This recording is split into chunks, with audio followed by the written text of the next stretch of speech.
What you think? Is it going to make it? I don't know. His pulse is a little weak.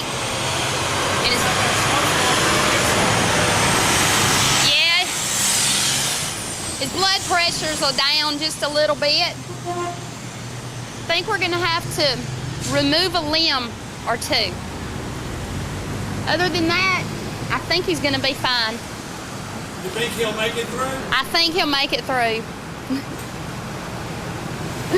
And hey everybody, welcome back to the garden.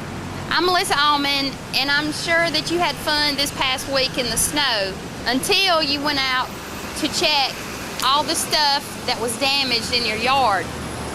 And if you notice here in Monroe, we've had quite a few trees damaged, and we're pretty proud of our trees. These are the Bosque elms, and they originally were found in Loganville, Georgia.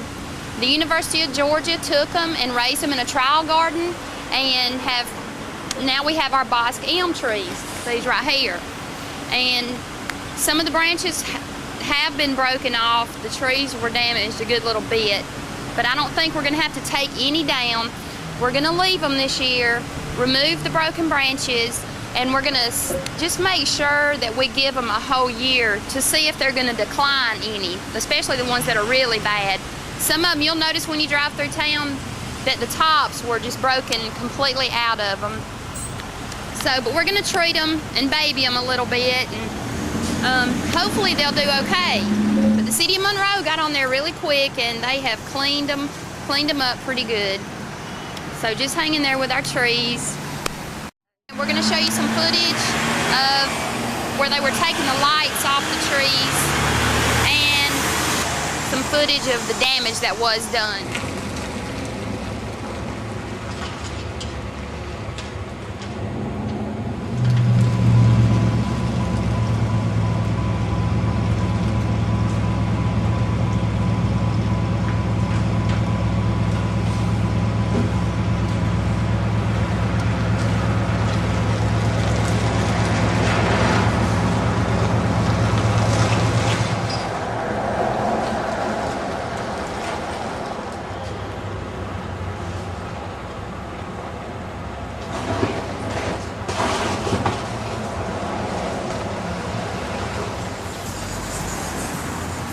One thing to keep in mind, if you lost some trees during this storm, when you go out there and look at them, you probably want to take the branch off the tree all the way to where it came from.